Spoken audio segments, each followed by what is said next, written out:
헌재 심리 절차에 대한 질의를 좀 드렸는데 쟁점이 이제 정당성에 대한 쟁점들은 좀 말씀을 좀 드려서 확인한 것 같고요.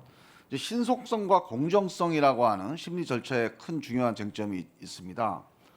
헌법재판소법 51조에 보면 이 신속성 문제의 쟁점이 되는 건 51조에 나오는 탄핵 심판의 정지에 대한 부분입니다. 근데 이 정지를 지난번 박근혜 대통령 탄핵 때는 정지를 안 했고 얼마 전에 손준성 검사 탄핵과 소송 때는 정지를 했어요. 그래서 이게 탄핵 이 판단의 기준이 뭡니까 이게? 어느 때는 하고 어느 때는 안 하는 겁니까?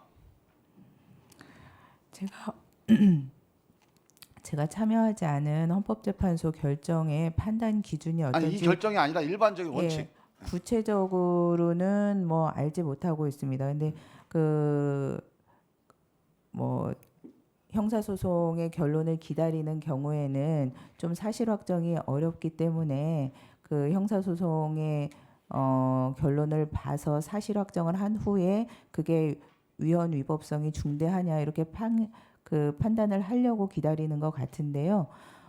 꼭 그렇지는 않은 것 같은 게 박근혜 전 대통령 절차에서도 그럴 필요성이 없다고 볼 수는 없는데 뭐 검사의 경우에는 탄핵 소추된 분이 안 계셔도 그래도 그 검찰에서 업무가 진행될 수 있지만 대통령의 경우에는 뭐 한 분밖에 안 계시고 대통령의 업무가 정지된 상태가 장기화되면은 그 우리나라의 혼란 수습이 늦어지기 때문에 아마 대통령의 경우에는 계속 형사 절차를 기다리지 않고 네, 하는 것 같습니다. 제가 한번 의견을 말씀드려볼 테니까 의견 한번 말씀해 보세요.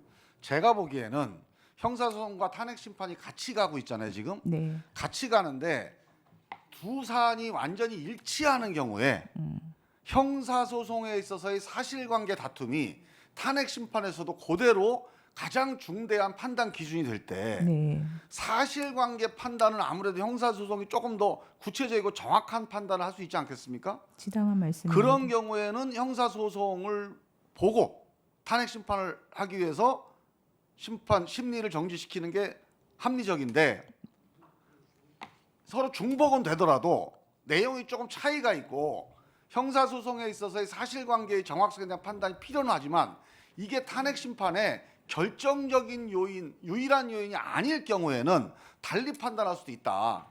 네. 이렇게 요건이 보여지는데. 다르니까요. 예. 예. 그렇게 볼 수 있습니다. 네, 맞는 그래서 말씀입니다. 이번 경우에도 형사소송에서 핵심 쟁점과 탄핵 심판의 핵심 쟁점이 완전히 일치하고 이 사실관계 판단에 의해서 종국 결정의 여부가 당부가 결정될 경우에는 고민해볼 필요가 있지만 그렇지 않을 경우에는 달리 판단할 수 있다 이렇게 판단이 드는데 그 의견은 뭐 비슷하시죠?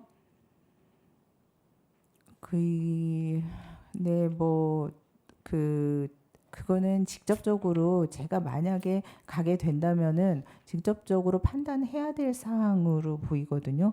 그래서 좀 말씀드리기가 예. 좀 어려운 것 자, 같습니다. 일반적인 원칙에 대한 얘기를 드린 거예요. 이번 네, 사안과 꼭 네. 뭐 결부시키지 않더라도 마지막으로 이제 공정성 문제가 쟁점이 있어요.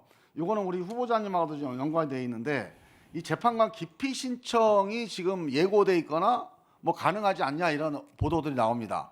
그래서 이제 우리 후보자님의 부군이 지금 법무법인에 소속돼 있는데 그 법무법인이 지금 탄핵 소추인단에 참여를 하고 있단 말이죠.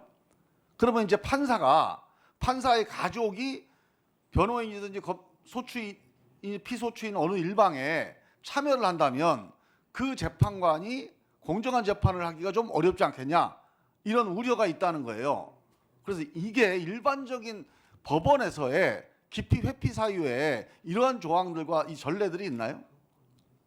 제가 아까 말씀드린 것처럼 우리 남편이 저기에 참여하는 것도 아니고 우리 남편이 소속된 법인이 거기에 참여하는 것도 아닙니다. 아 그래요? 예. 그리고 아까 잠깐 말씀드렸는데 대법원에 전원합의체 그 결론을 낼 때에 그 회피나 기피 관한 규정이 있는데 거기에는 해당되지 않는 것으로 알고 있습니다.